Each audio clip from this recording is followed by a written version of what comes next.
Joining us from LakerNation.com, David Brickley. David, thanks for getting up early, joining us. How are you today? I'm doing very good. The difference between that Celtics series, though, if the Lakers go down 0-2, they would lose both at home. At least the Miami Heat would hold serve at home. But if the Lakers go down 0-2, they're in a bunch of trouble.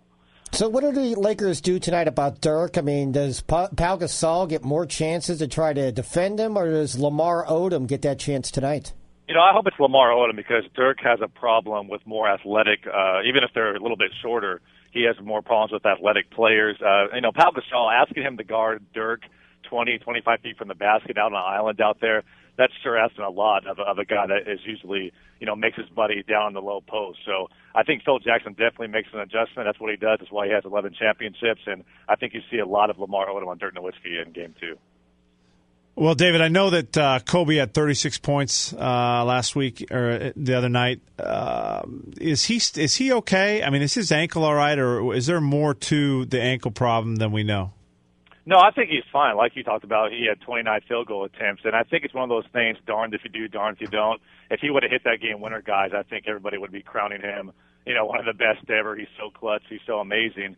But he misses that, and then people are now saying that he shot too much. He didn't get his teammates involved. He had 0 assists. So I think Kobe, he's fine as far as the ankle's concerned, but I know a lot of people, the chatter was about him shooting too much in Game 1, which it usually is when Lakers lose. Yeah, he had a lot of shots, but the guy that I thought didn't show up was Ron Artest. He's got to play better. Yeah, he was 1 for 8. 0 for 3 from beyond the arc. Wide open. That's the thing. If Kobe's going to demand double teams and Pau, these guys are paid to hit wide open shots, and when you can't knock them down, that's really frustrating. And Ron Artest is probably one of the most consistent guys, along with Andrew Bynum in that first round. So it is disappointing, but hopefully he bounces back and shoots better in Game 2.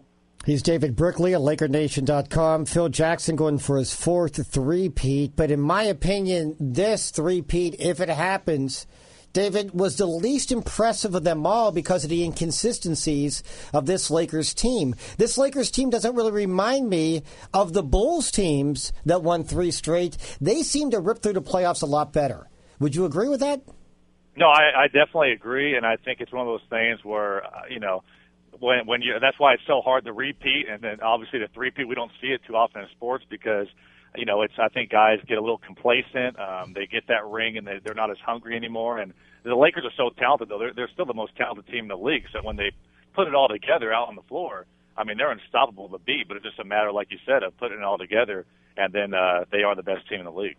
With a sense of urgency and home court advantage, is there any way the Mavericks pull out a second-game win and take a 2-0 lead back to Dallas?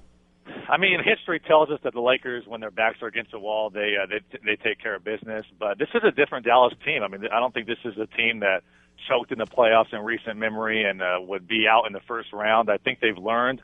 I think it's a stronger team, and they're just ready to go. So the Lakers definitely have their hands full. But I think this team, when they're 100% focused and, like I said, their backs are against the wall, they usually rise to the occasion, especially with Phil Jackson as your head coach. So I think they'll be fine. Hey, David, we've been having a poll question today, and I'm about to give the results here. We've been talking about the hit streak in L.A., Dodgers' Andre Ethier now approaching, not really close, but the 56-game hit streak by DiMaggio. You know what? The Will Chamberlain, the 100 points, you as a Laker fan, you saw when Kobe Bryant pulled the 81. Is there a chance in our lifetime that somebody's going to surpass the 100 points? And could have Kobe done it that night? Yeah, I'm glad you asked me. I wanted to weigh in on that poll. It's interesting. I don't even think people will get close to the Kobe Bryant's 81. With Will Chamberlain, I just think he was a man among boys at that time in the league, and now with everybody and how they work out and just how everybody's so athletic now, I just don't think it's possible for someone to drop 100. I think it would be the hit streak. I think it'd be hard for Peyton Manning as well to get after Brett Favre, but.